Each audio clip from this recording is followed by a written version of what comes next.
Hello, everyone, and welcome to our webinar, Virtual Mockups at M Moser. Thank you so much for joining us. We really appreciate it. We know that your time is valuable, so the fact that you're spending it with us, particularly during lunch, for those of you on the East Coast, we really appreciate it. But it is really a fascinating topic. It's one actually that's quite near and dear to my interest, and I know quite a few folks out in the AEC industry. So we're going to get into a great webinar, lots of interesting content, and we're hoping some lively engagement from the audience as we start talking about how you can use mockups, particularly virtual mockups, to improve communication across your entire design team.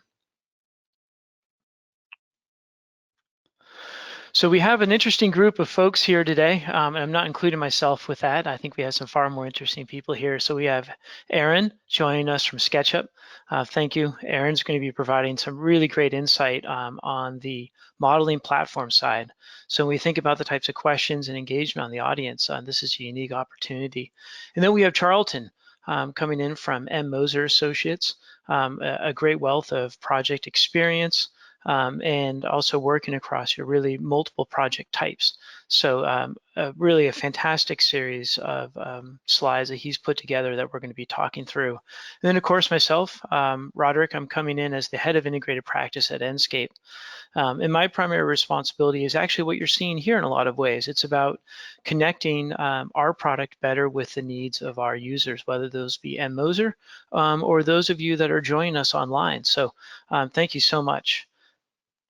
So I think with that, I'm going to start getting right into what we have here, which is really about mockups. And also just a reminder to everyone that if you have questions, please put them into the questions interface through the go-to window that you have. We're going to be keeping an eye on those, maybe addressing some of them as we go, but really we're planning on setting aside time near the end.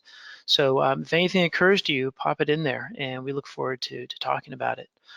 But mockups are something where anyone in the design profession is absolutely familiar with them.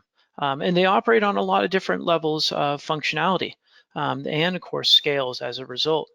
You have aesthetic mockups that are really about how something looks. And oftentimes to understand how something looks, it's very difficult to do that outside of the scale of 1-to-1. You really need that sense of scale, that large size to be able to understand it.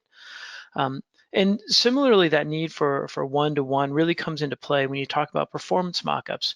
These are things that obviously it reflects how something looks, but you're trying to test how it performs under fairly extreme conditions, as you can see here, where you have the airplane propeller that's going to be blowing water and wind at a particular facade to see if it leaks or variations in pressure.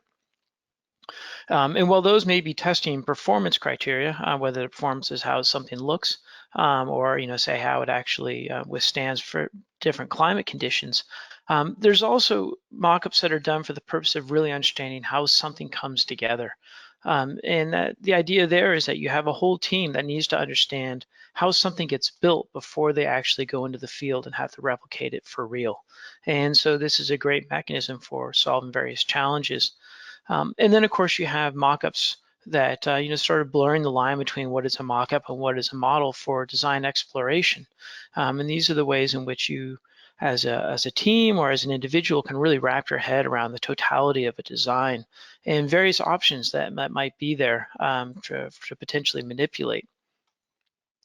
So while these are all absolutely part and parcel of the design process, and I think everyone here is familiar with them, it's not to say that those mockups aren't without their challenges.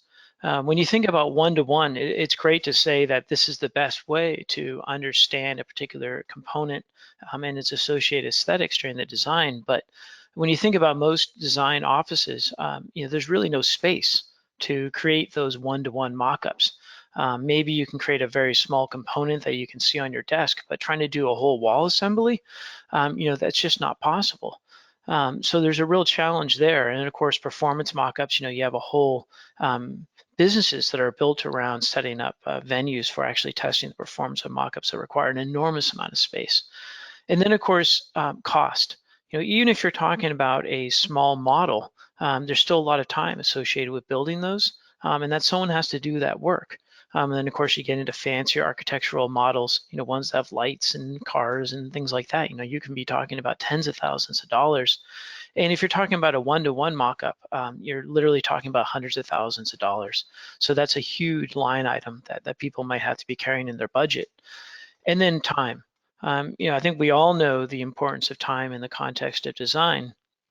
So whether you're creating a 3D printed model and waiting for that leisurely printing process of potentially days, or alternatively you're fabricating these one-to-one mock-ups on the project site itself, where you could be looking at weeks or months, time for these types of physical mock-ups really on any scale can be significant. And what that means is that you're not only spending, of course, the resources associated with all that work over time, but also you're going to have sort of slowdown of design process. If you want to make a decision and you need the data from that mock-up to do it, you need to wait. And there's an inherent inefficiency in that. So we see some opportunities to start thinking about visual, and this is where Enscape's mind's at least. And I think what's really fascinating about this webinar is we'll see where actual practice is. But there's a great opportunity for one-to-one to be experienced in a virtual context. It doesn't have to be physical to have that one-to-one experience, or rather technology can make that happen. And then of course, time. By having a design model and visualization linked, you can create the potential for your mock-up, essentially your virtual mock-up, to be created in real time. And that means real time, not only in the sense of you're able to view what you have, but you're also able to view what you change. So that your mock-up really becomes a mechanism, your virtual mock-up, that is, for design exploration. And then of course, cost. I think as always, the design profession has an eye on costs and how to minimize that. And the great thing about virtual mock-ups is it's not to say that there's no cost. I mean, obviously the work has to be done, but when you look at a virtual model like this, where you're actually taking the design model and then from that creating what it really appears to be that desktop model, there's essentially no cost. There's no time that had to be spent gluing things together or laser cutting wood. So there's a huge benefit there. And then of course, portability. I've come from a background in the design, and I certainly remember packaging models in large cases and then putting them in the back of a car and keeping the fingers crossed that everything shows up in one piece when it gets to that final destination. And the great thing about a digital or a virtual mock-up is that it starts to reduce that potential risk. You're talking about things that, they're transferring data, not physical objects. Which means it's not only portable in that sense that it can show up anywhere, but also can show up really on any device. And then the last piece is about accessibility. I think one of the great things about virtual mockups is you don't have to bring someone to a location that may have accessibility issues or not able to travel and things like that. Rather, this is a mechanism by which anyone can experience these types of virtual mockups wherever they might be. And that's immensely valuable when you think about an inclusive design process. So for this webinar, we have something a little different planned. We're going to be walking through some fantastic content that Charlton's prepared. And I'll let Charlton introduce himself as we go into this. But what we're going to do is we're really going to have, I think, a structured discussion more than anything else. An opportunity for us to talk through their work products, for us to ask questions that really have been on our mind when we saw what M Moser is up to. And then we're hoping from that, the audience is certainly excited and engaged and starts to populate questions of their own that we can pick up in the Q&A session. So with that, Charlton, I'd like to hand over to you to introduce yourself as we move into the examples of your work at M Moser. Thanks. Thank you both, Roderick and Aaron, and the teams for having me. Really looking forward to this conversation. Yes, Charlton Hutton. I am the design director and co-head of the office for M Moser in New York City. We're a global firm primarily focused on workplace, but really helping our clients really understand their needs, their business values, and how that translates into their spaces. We're a company of architects, designers, innovators, and builders, and so we kind of do it all. And so we really take a holistic approach when we're looking at design and using 3D modeling like SketchUp and Enscape to kind of convey our design intent is really important to ourselves for our designers to be able to really translate what's coming out of their head to really work with their clients or work with our clients and bring things to life. So yeah, I wanted to take you through a couple slides around the design process, how we think of things, how that translates, then how that can convey into kind of construction, working with all of our partners on the build side. And then also, when we're working with end users, how, things like Enscape could actually really help us with, the change process when we're bringing users in really these transformational projects. So first off, go to the next slide. It starts with an idea. It actually starts with a conversation with a client, and we really like to dive deep into understanding, our clients' needs and values. And from that, we start to kind of sketch and ideate and throw out ideas and really have this collaborative session. So on the next slide, this is a project that we are working on with a particular client and trying to understand, the context of space of the surrounding environment and starting to kind of detail out some thoughts. But I think what we've been able to do is really translate some of these initial ideas and sketches and grabbing some mood imagery and local context, and then start mass building. And on the next slide, when we're working, with SketchUp, it's great. We can start applying materials and things, but the one thing that we weren't necessarily able to do was bring it to that next level around defining an experience. And I think that's a really important part where clients are really like wanting to understand, what does this mean when we bring our people in? How do the people experience space? So you can see here, it just maybe lacks that depth. And so when we were able to kind of then pull this into Enscape and start playing with the lighting and see how that affects the different environment, it gets our clients and ourselves really excited about what the space can actually be.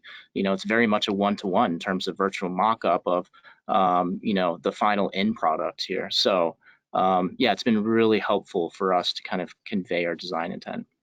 Hey, Charlton, real quick question for you. At what point along that path where you had the SketchUp, Enscape, what point along that path do you get customers involved? Like when did they first see what your vision is for this? Before they see anything. So we actually kind of take a different approach where we don't talk about space up front. We really want to work with our clients to understand their culture, their needs. We've often been told by our clients, like, wait, you guys are the architects, because we're really wanting to understand who they are as a company and their culture. And then once we get into that, we actually like to collaborate with them. We'll oftentimes bring in, through other platforms and sketch alongside them and pull their ideas and treat it more as a workshop rather than a presentation. And I think that's really good for clients to kind of buy in and feel like they're part of the process and that it becomes their place and there's a sense of ownership. And it's a lot more fun that way than us always having to present our ideas. It's not our vision, it's something that we work with them. So very early on in the process, and we also think three-dimensionally very early on. We were trained as designers, architects to think three-dimensionally. And so now we have the tools to be able to iterate that very quickly and come up with options that we can kind of hone in as we work with our clients. I'd be curious about that is obviously we, with Aaron representing SketchUp and that being one of the primary design authorship tools that you folks use, do you feel that the capacity to fairly easily model and then real-time render is something that is part of your process? So when you talk about, say, working with a client, are you actually, say, modeling different options as you talk with them? Or is it usually they give you some ideas, you do like almost like ethnographic research, take that back, process it, and then present them back something? Or is this something that's truly real time in the sense of both modeling and visualization with the client? Real time as much as we can do it. We don't want too much lag and lose the client's attention, but we're able, our teams here are so fast to being able to in real time affect an environment while we're presenting to a client and working with them, which is really exciting. They're pretty blown away, like, wow, I was just talking about this and you guys are showing me what it's going to look like right there.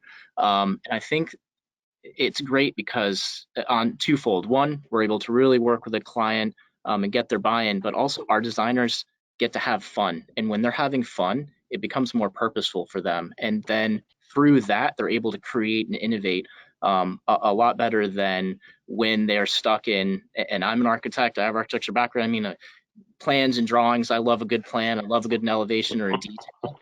At the same time, you know, when you're looking at things in a two-dimensional world, oftentimes you miss things and you're not thinking about everything three-dimensionally. When you're able to kind of push, pull, and infect an environment, it's much more immersive, and our designers really enjoy it and have fun in that process. Well, it sounds Well, like the clients could enjoy it too.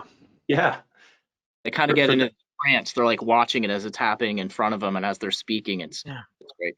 It seems like you create, in that case, like less of a sign-off process where we get done with this, you sign off, you say it's good, and more of a, yeah, they feel it's their design. And that's pretty awesome, which I think it's worth noting too, because that's not something all architecture firms concern themselves with. So I think that's pretty awesome. Yeah, I mean, a lot of our projects, speed is of essence, and making sure that we're thoughtful is extremely important. But how do we combine those two things? So, you know, we actively listen to our clients, and if we can do it in real time, that's great. But sometimes it slows the process down when we have a meeting, then we go back and we spend weeks on end trying to come up with some new ideas, and we present it, and it's maybe not right. You know, so being able to kind of accelerate that process has been really helpful.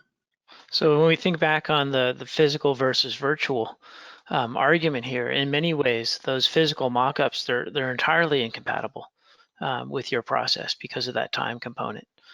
Essentially, you're one in which that speed is of the highest value in the sense of capturing that momentum, that excitement, capitalizing on it, and then reflecting the design in real time.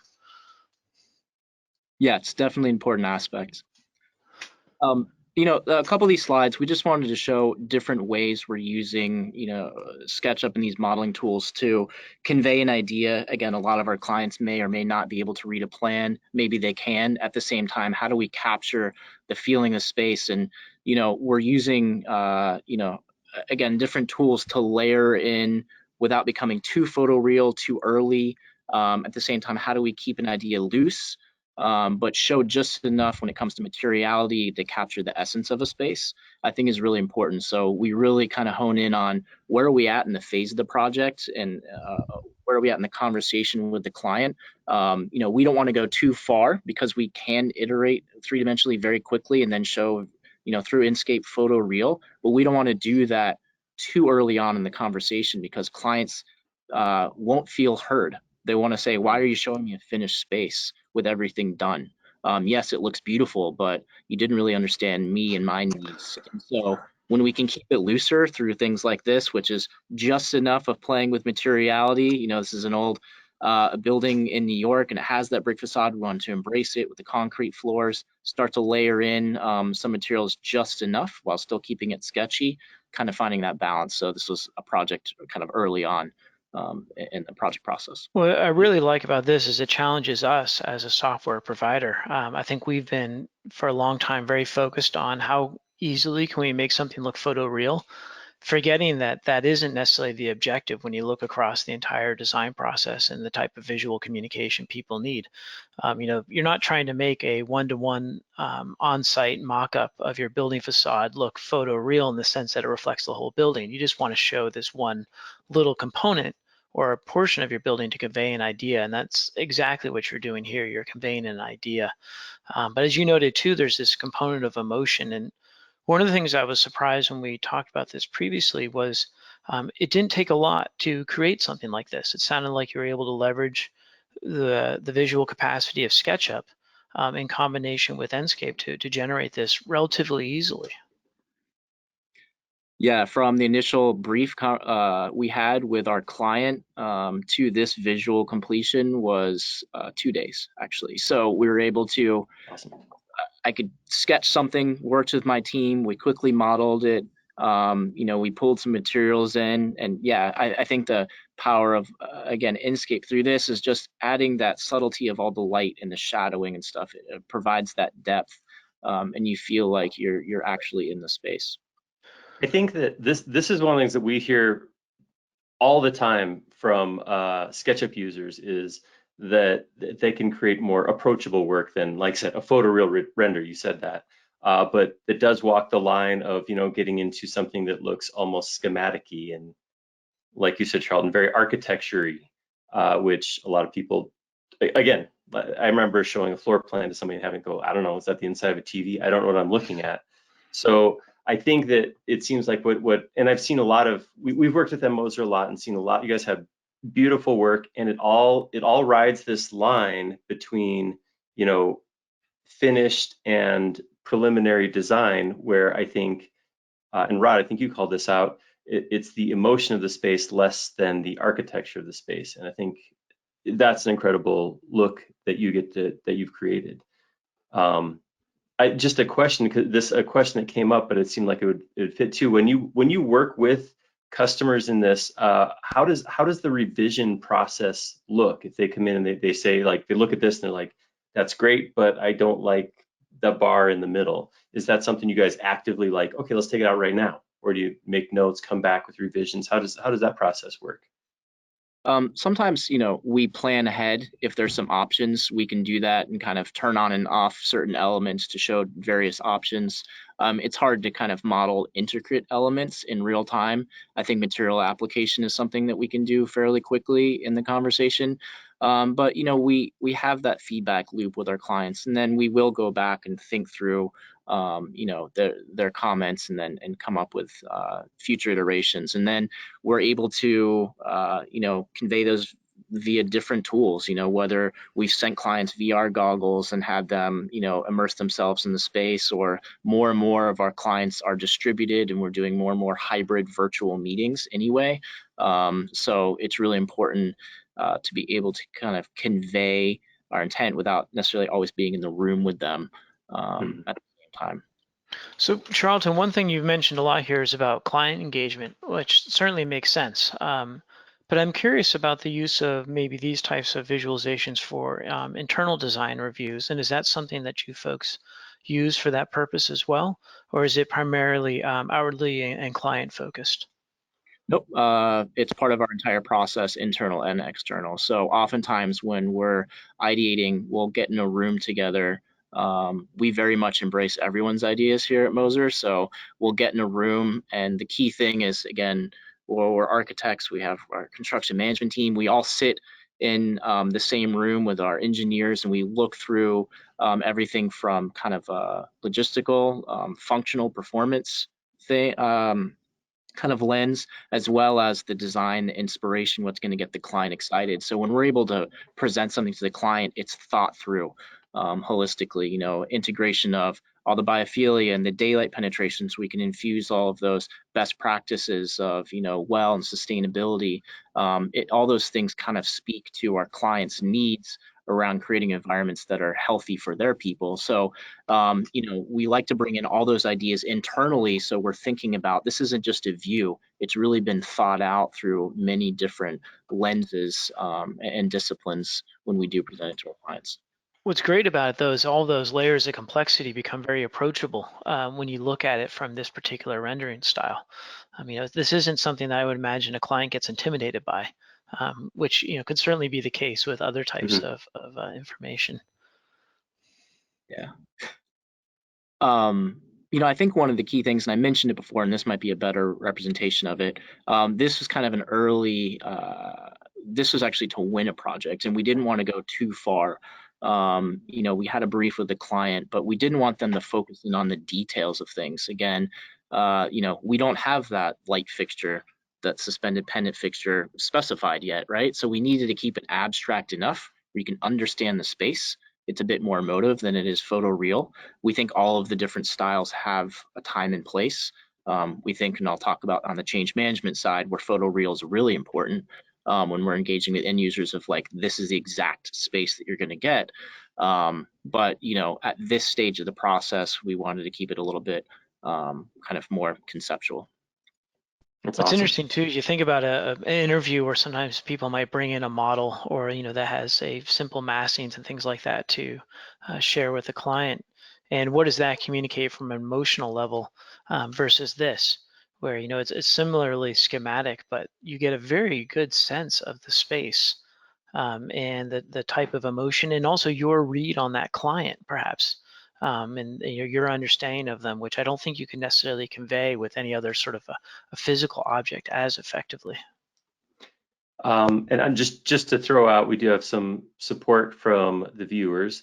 Raymond just said that when he sends clients Enscape models, they are far more inspired. So validation. Nice. Yeah, we have sent clients freestanding kind of Enscape models because I always ask is like, have you played video games in your past life? Are you good at Call of Duty? How savvy are you? But we do send those to our clients and let them really get in there and walk around, because oftentimes we're looking at a model as we're designing it, and we have countless hours we're putting into it to make it what it is. But then during a presentation, we may be limited to 45 minutes with a client. They're seeing it for the first time, so they don't see all the details that have been put in, and they're not absorbing everything in real time. So to be able to send them something that they on their own time can kind of get into and walk around and look at and provide feedback has been really helpful. And I think it's it that feels creating the like, momentum. oh, I'll go fast. It feels like when you guys, just as you're showing this too, there's not like an obvious cut and dry, this is what an M Moser model looks like. You guys seem to take advantage of technology and platforms and kind of whatever it is to convey something specific about the model depending on its actual use or design. Absolutely. We're always trying to kind of challenge ourselves and push and leverage technology. I mean, it's been fantastic. Even, I look at what we did 2 years ago versus 5 years ago versus 10, and it's been a lot of fun. Again, going back to our designers really get in there and kind of get into a flow state and start really working through environments. And for example, this image right here, we had a really complex program for our client, and they wanted to understand how all these things were tied together, and it was really hard to convey in a series of just plans that we were showing them. Again, everything has its time and place, and those are important, but here we were able to capture the entirety of what they were trying to create, and they were able to share this with their people and get their people excited about their new home. And all the things that were being offered to them. So a visual like this was really impactful, kind of for their internal communications. I mean, you think about what it would take from a mock-up perspective to replicate what you've done here virtually, right? You're creating some place that allows them to create a coherent mental map. So you'd almost have to have a dollhouse, a section cut of a physical model that would be enormously challenging to assemble in order to create this same type of mental understanding of your event space is next to, say, or maybe your kitchen has eating space that overlooks the event space and things like that. That capacity for mental exploration to create this coherent understanding of the design. It seems like it would be actually almost impossible, or at least extremely challenging to replicate with other tools. But when you have something like this, you're able to create this model relatively easily. And then, as you said, you give them a model to explore. They know where they're actually walking. It seems like a much more coherent way of letting them understand the design. Mm-hmm. Absolutely. And the good thing about this is we can kind of take them through layers of the experience. Like this captures the entirety of a space, and the next few visuals start to jump into each of those environments. And for this client, they were very different, and they were very, interested in exactly how each space is going to perform. The daylighting was really important. This was kind of this virtual mock-up of this particular project. This is that double height space you saw in the last section cut perspective. And this is very flexible, multifunctional space. In this, they're doing kind of a TED talk, and the two co-CEOs, they're actually down there speaking on the platform, are very interested in, how's the daylight at various times of the day, night, during different times of the year affecting the space, because they really wanted to capture the beautiful vista of Manhattan, but they wanted to understand, how the space was going to evolve. And it also helped us with what type of, elements from an infrastructure standpoint we needed to integrate in. But this was very realistic to the type of sun that was coming in, and do they want that or do they not? Do we need to bring down all of the shades and close off that view? for various types of events they were having. So, this was really important for them to understand how the space functioned. I mean, it's a fascinating way of conveying actually fairly complex data, right? Essentially, you have a view shed analysis that's baked in, that you can tell what you're going to see. And then you also have a daylight analysis, and you think of how that's normally projected, maybe like a foot candle grid, or the sort of the rainbow grid that's typically presented. And yet here you have something completely different, something that's completely intuitive, very friendly, almost artistic, and yet it's still packaged with a lot of much more sophisticated data that into this view. I mean, it's a rather compelling way of communicating with the client. Yeah, I mean, oftentimes years ago, we used to get questions from our clients around, is this scaled right? What is this accurate? Or like, yes, like this is real. Everything's scaled, 1-to-1. And now with the ability to kind of, have this daylight come through, they almost don't believe it. They're like, this is actually this time of year how the lights can affect the space. I'm like, yes, like very, very close. There might be some factors in there. Sunny, cloudy day might affect it, but we're pretty confident in the accuracy of how this is affecting the environment, which has been fantastic for us. I mean, you think of the alternative, obviously you have the sophisticated analysis software, but the other alternative that I've seen, at least in my experience, was creating scaled models that you would put on a gimbal, and then you would rotate them, and then have a camera, a little aperture, so you could take a photo of what things would look like from the inside, because the lighting scales.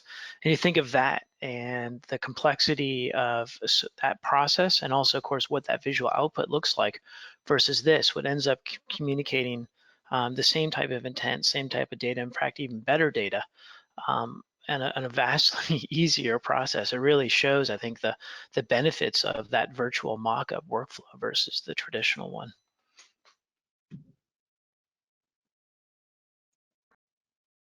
And this was just a view of that exterior terrace. I think the key thing for the client here is family was really important to them, and they had these culture tours, and they wanted to have this fun, inviting, welcoming environment. So this was just a view. Again, you can see the different layers from a section cut, and then they get to kind of immerse themselves into that space type and understand, how space would work.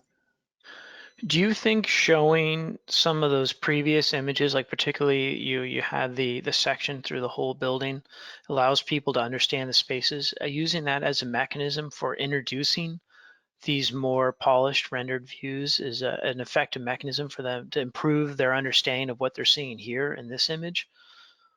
Absolutely. I mean, even when, we were working off of a plan, if you start diving into the details of one specific environment, you start to lose the client a bit. And so we really try to start at 30,000 feet and then start to hone in on the different elements. And it becomes more of a journey. And that's a really important piece of how we speak to our clients. After we've heard them, we really start to work through how do we create various journeys and what are those. So if we can kind of start at a high level and provide the context and then start to dive into different elements, it's really useful, because also we have many clients within the same client team, and they have different needs, and they need to understand different spaces and have different ways of absorbing information. So when we can provide that through these different viewpoints, it's really helpful.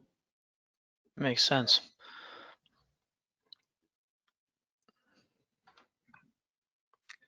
This was for a client, and I think this is where it was really important. This is a fairly large project, and it was a lobby experience, and there's a large kind of stakeholder group, and there's a lot of back and forth in the client side around these forms. We call this the bloom, in terms of what it should be from a scale, size perspective in this entry arrival sequence. So we're really particularly talking about the element that's anchored to the luminous ceiling here. And there was a large debate about the size of it. And so as you can see, the complexity of the form, this would have been virtually impossible to create a physical mock-up of this in a timely and costly manner. I'm sure as many people probably on the call and others, like, we're challenged with a supply chain right now, so this is more relevant than ever, where we don't have the ability necessarily to pull all these materials quick enough to kind of meet the project timeline. So to be able to kind of pull in this type of virtual mock-up and explore which is the right direction to go and get client sign off to then progress was absolutely incredible. And the next view, they decided to, and we kind of leaned towards the left image, the larger bloom. We started to see how that applies throughout the rest of the space. I think in the next image, we start to also show an experience, was laying in the infrastructure, how this is actually going to be within the environment and how that's transformed so they could see this kind of come to life. How do they interact with this particular component? Did they see this, say, via VR, or was it shown in a similar video like we just saw? I'd be Yep. curious. We've sent like QR codes to our clients, and they can easily access that. Again, a lot of our clients are globally all over the world, and there's multiple stakeholders, and so sometimes it's hard to get them all in the same room together. So we've done that through things like a QR code, or again sending them goggles so they can truly walk around, experience the space. It's fairly intuitive. So there's different ways we've done it. Sometimes it's the video link and things like that, but yeah. So, I mean, if we were to, obviously it sounded like from this particular case, you couldn't even replicate this in a physical mock-up necessarily. But, when you think about it from a cost perspective, the cost of building something like this at a one-to-one would be enormous. And then I'm also thinking about it, part of the experience of this component is about seeing the array of them. So, your one-to-one mock-up to really convey the sense would have to be more than just a single bloom. It would have to be multiple. Just to throw on that too, this is like, I was looking at the shape, like it would be kind of a cool 3D printed shape, but it wouldn't convey what you're looking at in here, like looking up several stories to this thing that goes up. And so, like you said, I mean, that first slide of seeing two of them, I can't imagine a situation where it would make sense to actually build both of those, and go, which one do you like? We'll throw the other one out. Yeah, you could do it in 3D printing, but then you're looking at something this big and going, well, okay, if I squint right and hold it up. So I think this is an awesome way. I mean, I've enjoyed all the graphics you've shown, but this is the one that has the most impact to me, where it's like time saving, cost saving, the best way to display something that's fairly abstract potentially. This seems like the perfect argument for the value of these virtual mockups. Yeah, it's extremely valuable. I will say that I'm truly a firm believer of a hybrid approach in everything that we're doing. There's not one tool that answers it all. And I think, we as humans are very, tactile in nature, and we need to look and feel and touch. And so oftentimes we're doing this and complementing that with maybe a smaller mock-up or a piece of it to see how that Corian elements kind of forms in the smooth curve, so they can touch and feel it. Again, it's a bit more emotive. So we're kind of combining these things. Yes, we couldn't do a full scale one-to-one mock-up, but we could do maybe a portion of it and supplement that with these type of visuals. I think that's a really good point, because what it does is it makes that small mock-up much more tangible in the sense of a sort of you fill in the gaps. So even if you're showing something that's 3D printed on, maybe 1:12 or something like that, your mind is able to project from there much more effectively because you've seen the virtual mock-up. And then, as you noted with the materials, if you see the virtual mock-up, you can much more easily understand the materials because you've actually felt them. And we've seen that mixed media approach being a surprisingly interesting one, where you almost have a conflation of the senses that you're able to create by sharing maybe something much smaller that's physical that reflects the real, along with the fully scaled virtual. Absolutely. In the construction phase, I think the key thing here is, once we start to kind of hone in on design and start to detail it out, the next kind of layer of communication is really working with our partners, the sub-consultants that we're going to be working alongside to build these elements. And, many of them understand and can read plan sections and details, but oftentimes some things are left for interpretation. So being able to use kind of 3D models and elements through that, this is in layout, actually, SketchUp layout, actually, we're able to kind of convey intent. And then also as it relates to sequencing. So this little animation here was a project we did in Bangalore for a client, and one of the key things here was sequencing of construction. How are the different materials, because it was, again, a fairly complex form and shape, how are these things coming together? So a 2D drawing only says so much, and this was so much more impactful. And this wasn't for the client, this was for our partners on the build side of this. So again, it was really great in terms of understanding sequencing, how materials are applied, how the infrastructure is integrated in, construct this. And was this the same model that was used in the other pieces, or was this reused asset too that you could make this animation from? Correct. Like, this was the actual model that we put into our construction document. So as you can see here, we've laid in, and that's all accurate in terms of the infrastructure that was laid out. So we're able to troubleshoot any issues up front. So again, everything's thought through because we as a team are cohesively looking at everything to create these types of experiences. That's awesome. It is. That's definitely pretty fantastic, and I think it shows the value of these as a communication tool, not just with the client or on the pure design side, but taking it through and recognizing there's real value in this type of visual communication or virtual communication, virtual mock-ups through to construction. And it's no doubt that construction mock-ups are a thing, but it's good to know that there's an opportunity for virtual mock-ups within that context. And you think about it from a cost perspective, building something like this that people can, say, construct or deconstruct would not be an insignificant expense either. So being able to do it this way would be certainly valuable. Yeah, we're firm believers that a set of 2D drawings that's not a product, that's not our final end game. It's really, as you mentioned, it's about a communication tool. How do we create these things and work alongside our partners to create these elements, and what's the right type of communication tool? We found the power of SketchUp to convey those ideas. And do you find that there's maybe a regional receptivity to that? Are people, say, more receptive to those sort of things in certain areas than others? Yes. Yes. It really depends on the market, what they're willing to, how they receive information. And I think the key thing is, again, going back to ownership, is bringing in the people, throughout the entire project process that may be constructing this and working alongside them.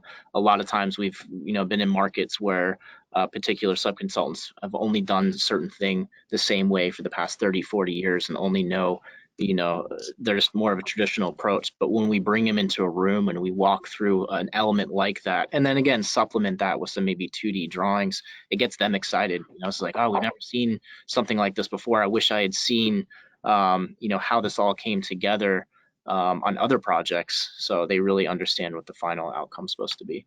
So short answer is yes, but it really depends. We always try to get everybody on the same page early on. Well, I think one of the components with anything like this is that once the value is experienced, it's hard for someone to go back. If they see this and it works really well as a methodology, they're much more open to it in the future. Yeah, we're more than not successful with it, so it's been great. So this was something that you shared that I thought was particularly interesting. Your engagement with clients doesn't end on project delivery in a sense, or handover rather, but actually you have other tools that you work with to engage with the client over time. Yeah, we're particularly interested in transformational projects, and oftentimes that is bringing new ideas, new ways of working. And our clients sometimes they come to us to ask, how can we onboard our end users? How can we get them excited about the space? But more importantly, how can they understand how the space is supposed to work for them to allow them to perform at their best? Oftentimes where we've seen spaces that are really pushing the envelope in particular not be as successful is because the end users weren't really educated on how the space was supposed to perform, what are the different types of technologies that are integrated in to help support them, and they're just kind of brought into the space. And so something like this is a tool we used with our clients. So Again, we had many stakeholders throughout to get buy-in, but then they were able to share this with a lot of their end users and business unit leaders to understand how the space is working, what are the different elements. We have other really detailed kind of visuals of this that get into the performance of the space itself, from a healthy environment, the indoor air quality, the lighting that's happening in there. So there's a lot of data that we can pull into a thing like this to help supplement the overall experience. I think it is interesting that there's an assumption that a building just should be obvious, that you should be able to go in and be able to operate it as an occupant.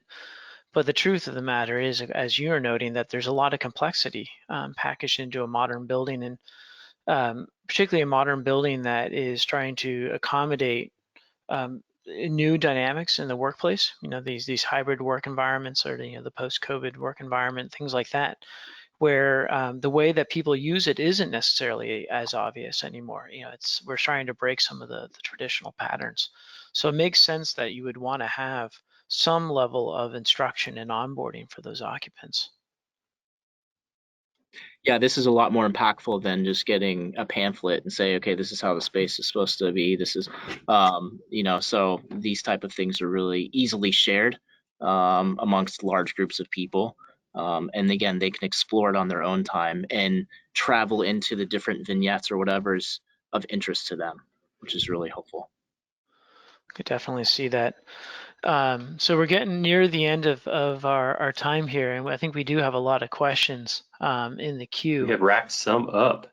Yeah, so it might not be a bad idea to hop over and start to address some of those.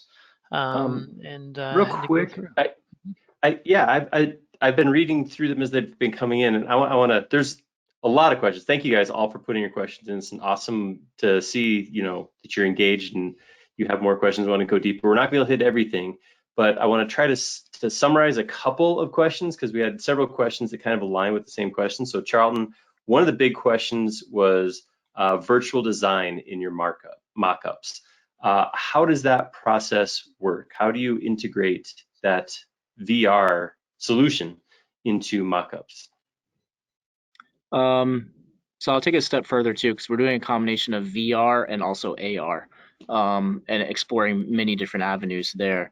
I think, again, because we're able to kind of construct an idea three-dimensionally very early on, we're able to build that, then bring it in, and as I mentioned before, whether we have a distributed team, client team, or sending those VR goggles where we bring people in into the room and kind of walk the space together, it's been really helpful. We're exploring ways where we all actually put on the VR goggles within the same environment, and then actually see each other at the kind of little avatars walking around the space and being able to identify things and look at things together, and even mark things up.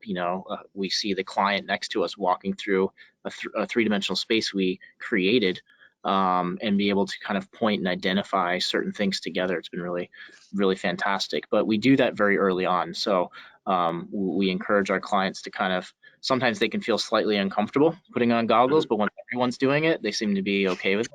And then, like I said, sending it to them so they can do it on their own time has been helpful as well. On the AR front, it's been great, because we're really exploring how we can create something where they feel much more kind of feeling a sense of the real environment around them. So within our living lab space in New York, we've created kind of a AR VR lab, where we can project a certain element or something that we've created, and they can actually physically walk around it, within this kind of AR field. Awesome. We had another question coming in, asked what software was used, and I'm just going to go ahead and step out in front of this and say SketchUp and Enscape. The good stuff was, if there was something else, it was peripherally used. But we did have several questions come in too, asking about the entire workflow. As we know, you just can't do this kind of work in one or two softwares. There's always other pieces. When it comes to things like construction drawings, BIM requirements for projects, you go, I'm assuming, beyond the software, what you're showing right here. We do, and actually, to Roderick's question before, it really depends on the market. It depends on what's required, from a DOB, the code requirements, what type of permitting set they need. There are various markets where we can do an entire thing within SketchUp, and which is fantastic. And I think we're trying to identify how, when we're working with our strategic partners, what I've seen in my history of time, my experience is a lot of architects over detail things, and I love a good detail. I think that makes or breaks a space. At the same time, we often will invest so much time into an element, and then when we're working with a carpenter or a mill worker, they're going to end up building it their own way, and they send back a series of shop drawings that are very different than how we detailed it, right?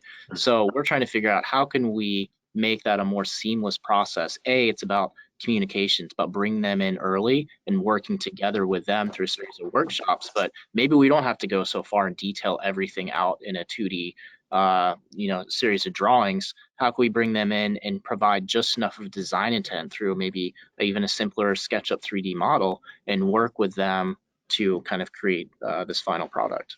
I mean, a lot of that's dependent upon having a really good relationship and a lot of trust, not only in their capacity, but also that they'll take something that's fairly loosely defined and won't use it as an opportunity to say, well, there's an RFI that has to be filed here or something like that. So I think that is the ideal, and it really says that having a good relationship with those various trades is incredibly important on the design team.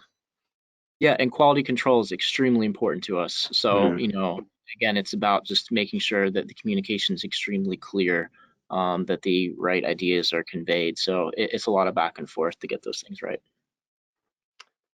Awesome. We did have a question about some specifics. Looking at some of your drawings, they asked about the plants, which is always a big thing. We get asked this all the time. Are you throwing actual plant models in a SketchUp, or is that Enscape, or is there some other solution you guys use for greenery? A combination of both. I might mistakenly say this. I think we're using a Twinmotion as well, but some of my teams that are much more savvy than I am, and some of the technical details of these things are using elements to make a space feel more activated, where they're incorporating greenery or other elements that actually have motion in them. So particularly when we're doing more base building projects, we have biophilia on the outside. When it's just static, it doesn't feel as real from an experiential standpoint. So when those are things that kind of come in after the fact of the original SketchUp model that we've created, but those are different elements depending on, again, whatever project it is. So I think it's a combination. Depends. That makes sense.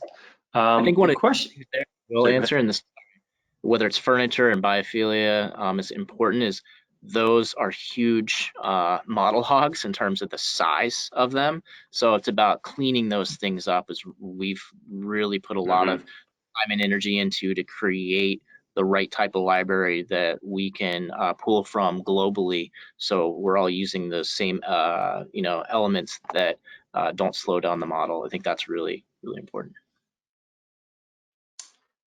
Question for you, Rod. A couple questions came up. Actually, the same question came up multiple times. How does Enscape compare to some other thing? What's the best place for our listeners, viewers to go and find answers to those kind of questions? Yeah, obviously, I would be foolish not to acknowledge our competitors in this space. And so maybe I can just speak to what are some of our real competitive advantages. And one of them, of course, is this real-time component. I think that we offer this capacity to model, visualize, and really have those things happen right together, which is something that is pretty unique with Enscape. And it's not only because of our real-time rendering that really leverages the GPU to be able to do that, but it's also the fact that we're a fairly lightweight program when it comes to ease of use. There isn't a lot of additional processing that has to happen when you take that SketchUp model, and then you can press the button and you're viewing it Enscape in real time. And I think that's one of the, when you think about some of our core advantages, that's some of the biggest pieces that we can offer, is that incredible visualization capabilities with that ease of use. As far as the balances between these two, there's actually a lot of, sort of third-party people out there that have really pushed our software in a lot of ways that are unaffiliated with us. Like, and you can go to YouTube and see people like the Revit Kid, for instance, and things like that, who has a lot of videos that show different ways of visualization and compares our product to others. So I would say there's some fantastic resources there. If you want a more biased view, obviously our website and particularly our forum actually has a lot of users that are incredibly well informed and are more than happy to offer their opinion without necessarily, their impartial opinion. So I think that that's another really powerful resource, like I say, is our forum, which is accessible through our main website to tap into that enthusiastic and large user base. Yeah, I will second the simplicity and being intuitive. The real-time process has been fantastic for us. When our designers can have a model up and have Enscape running at the same time and make edits and see those things happen with how the light's affecting the space has been, extremely helpful for us to really explore quickly and thoughtfully. Yeah, I'm thinking of one of my earliest experiences in the profession, actually professional experiences in design, and we were working with a client, and as they were talking about their ideas, one of our architects was literally cutting out chipboard and arraying them on a table to reflect their ideas from a massing perspective. And this was someone who had formerly been at Gary's office, really a incredible design professional. And we're almost giving that same power to really anyone that has access to tools like SketchUp with Enscape. So it's something where I see that real time, it shouldn't be underestimated in how important it is when it comes to design and idea communication. Absolutely. Well, we're just a few minutes before the hour. What last things do we want to make sure get out there before we wrap this up?